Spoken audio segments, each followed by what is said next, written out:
True corset, finding your true shape with corsets.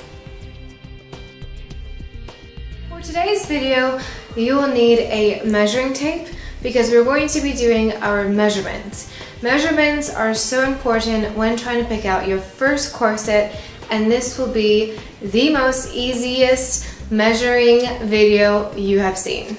When you measure, you stand a little bit apart.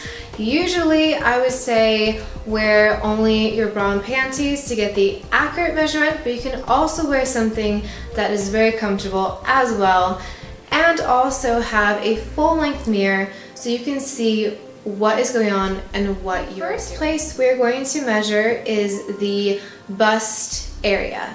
Now, this can be a very important measurement for a overbust, and depending on your bust size, you might need to size up.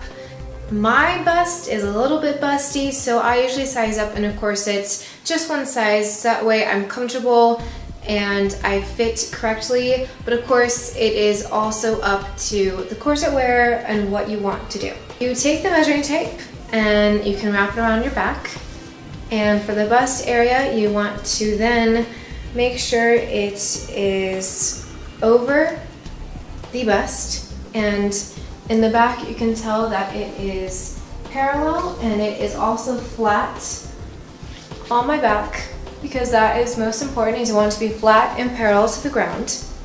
And we're going to just take the one and we're going to put it over, and right now it is measuring to about 41, so I subtract 1 and my bust measurement is 40 inches. Make sure to also write down your measurements as we go along. My bust is a 40.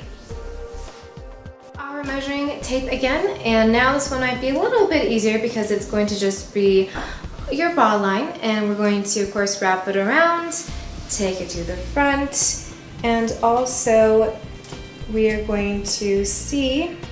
Of course, you always want to just be relaxed and calm, and my measurement is 34, so I minus 1 and it is a 33. The next measurement is very important and can be a little bit tricky to find, so I highly suggest you look in a mirror and you just place your hands on your hips, and you can feel these are hips, and if you move them up slightly, you can kind of feel where your waist is, because the next measurement, we're measuring our waist, and our waist is right at the top of our hips and where our ribs meet.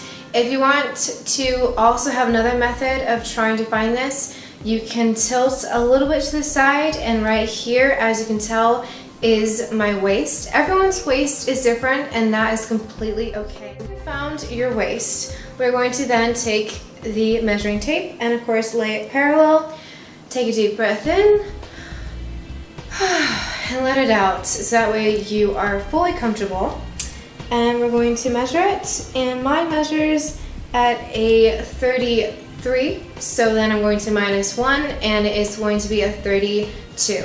We do not want the measuring tape too tight, because that is what a corset does, not a measuring tape.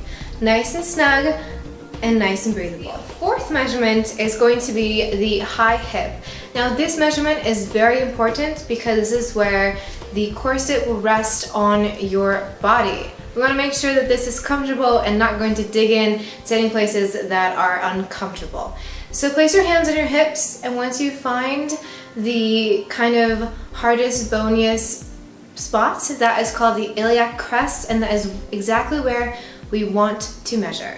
The iliac crest, which just says a little bit lower, and if you take the 1, it measures about a 40, so I would be between a 39 and a 40 for my iliac crest high hip. Why am I in a chair? Because the last measurement we're going to do is the torso.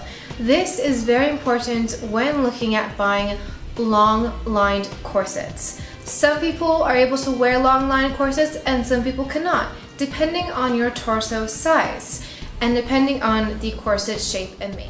You take the top of the measuring tape and you put it right at your bra line, and then you just measure it down to your thigh, sitting down in a chair.